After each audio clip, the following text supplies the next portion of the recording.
Hi. While I'm busy with the long and lengthy procrastinated process of archiving the previous 25 talks, I thought I'd dig into something that will take some time to unwind. I want to talk about what I perceive to be an enormous problem, and what I also think is a starting point for a solution. So here goes. Now, you might have seen, yes, I'm sure you have seen and remember the movie The Matrix. And it's become very topical lately, this question. Well, actually, was that a metaphorical, hero's journey, myths and legend kind of movie, or could it actually be true? And I mean, there are people, serious people, who consider that possibility. And from Elon Musk to Scott Adams, the creator of Dilbert, we're living in a simulation. The thing is, obviously, if we are living in a simulation, if we are just little computer programs, well, there's absolutely no way of knowing. We can't step out of the computer program because we're in the computer program. So that's the end of that. But let's consider for a moment that it's a good metaphor for where we find ourselves as a sort of global society in just about 2020. And it's a point of concern for a lot of people that, I think someone who's really looked at this is the American anthropologist and anarchist David Graeber, who I think teaches at the London School of Economics and is best known probably for his talks and his book on bullshit jobs and how most of us have them. And at the heart of the matter is the fact that we seem to be living in a society where we are completely disconnected from, what we're doing and what's going on. If you went back a couple of centuries, to pioneering folk, their life was very much in the here and now and very real, making things and doing things and surviving, battling the elements or, the locals whose land you're usurping. So, in that sense, whether what you're doing was right or wrong or good or bad, it was definitely real.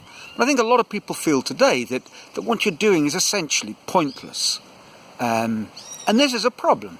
I mean, it's a problem on a very practical level that quite soon, for many people doing what I think David Graeber would point out as being bullshit jobs, the jobs are quite simply going to disappear because a machine will do them better and without complaining.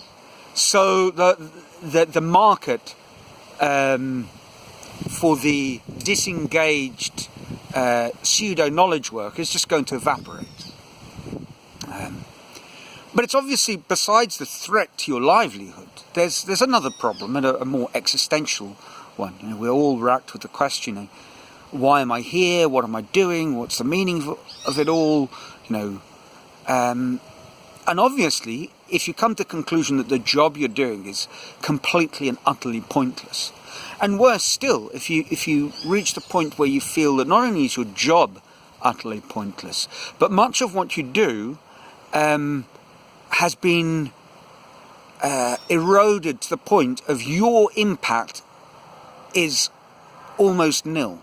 It's a problem that many parents face today, because it's become quite clear that whilst they're still parents and they might be very good parents and their children obviously love them, the biggest impact in some regards, and I say biggest, not necessarily the most important, but it's not the most important, but the biggest impact on their children's lives may well be, the small, shiny device in their hand.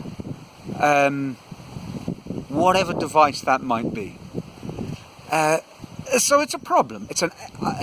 And I'm not the first person to point this out, or reach this conclusion.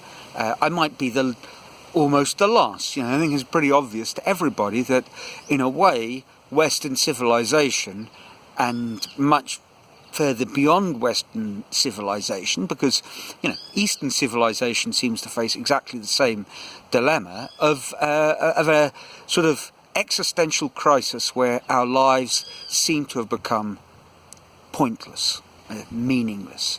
Now, that's not to say that we aren't doing good or valuable things, and I think David Graeber and a lot of the researchers, I'm not sure if I entirely believe them. I think many people are doing jobs that are not entirely pointless. In fact, most people are. School teachers and people in healthcare and people involved in commerce at whatever level, at supplying basic needs, at building infrastructure and oiling cogs that need to turn. I think lots of people are, at least to some degree, doing something that does serve some sort of purpose, but we're kind of cut off from it. And I think that's why, a lot of us feel somewhat adrift. I think there's another thing that, on the one hand, we have this sort of potential ennui of a pointless job, and on the other hand, we have a powerful voice that is coming at us, 24 hours a day from all sorts of different media and sometimes people, telling us what to think and how to be and, how to feel and what is right and what is wrong.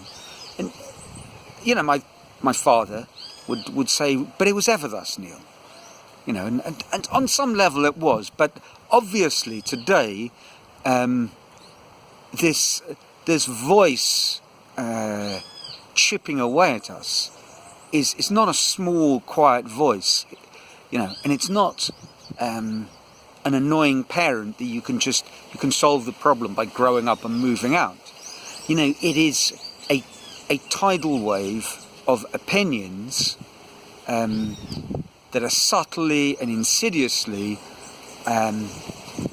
forcing themselves upon us and shaping how we think.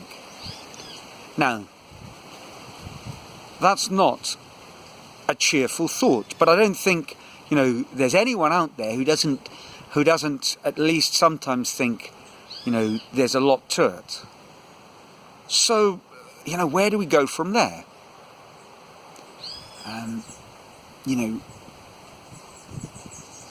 What can we do?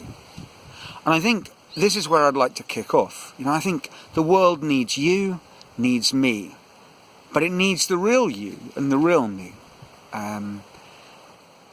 Now, I know already I sound like, one of a million sort of self-help channels or books kind of selling you, a path to redemption, and it's yours for a small monthly fee, or the weekend with Tony Robbins and the Firewalkers, and that's not what I want to do.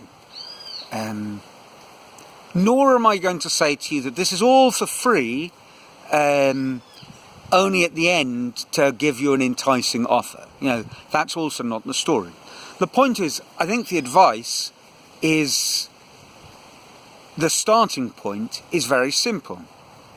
I've just finished reading a book called, and at first I thought it was written by an Irishman, because it's called Feck Perfection. But of course it's Feck Perfection as opposed to fuck perfection, rather than feck as in a good Irish accent. And the author, James Victory, he's a designer and a teacher, and an interesting chap. And I liked the book. It was a very quick read, full of lots of very good advice, and a synthesis well expressed of a lot of what people are offering us. In one of the chapters, and there's lots of them, his book is sort of basically 50 long paragraphs joined together with some interesting bits of graphic design. And in one of the chapters he's talking about, how do we move forward? And he talks about meditation and this and that, and all the gamut of possibilities that someone is suggesting is the way forward. And he says, well, perhaps we should just think small. The solution is to love something and someone and people. The solution is to think of someone other than, as he says, the selfie. It's the solution is, and he's not talking about a kind of, exceptional altruism. It's just connecting with a purpose beyond yourself. And his final words in the paragraph are, think small. Perhaps you can start with looking after a plant. That might be the place to begin. Care for a plant or a pet, and get in touch with your caring side. And I think the solution to this existential crisis that a lot of people are outlining, and especially the one in the jobs that we find ourselves doing, the solution is to start doing something that you've always dreamt of doing. And I don't mean, you should give up your job and move to California because you want to become the next superstar. Start small. Start doing something that you've always dreamt of doing. And I think that's a step forward. Now, there's a lot of problems in doing that. It's easier said than done. And I'm going to look at them over the weeks to come.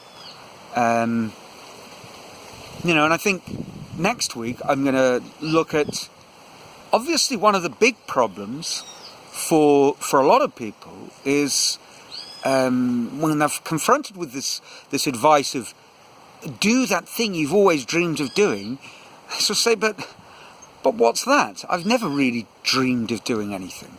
I went to school, I did the things that other kids did, I ended up at university, I got a job, married, I have children, I'm living a normal sort of life, and there's not actually some sort of burning, unfulfilled dream that is eating away at me from the insides. And I suspect that's not totally the truth. And I think that'll be a good place to begin this line of questioning, and that's where I'll go next week. So until next week, I hope you join me in the pursuit of your greatest dreams. Until then, have a good week. Ciao.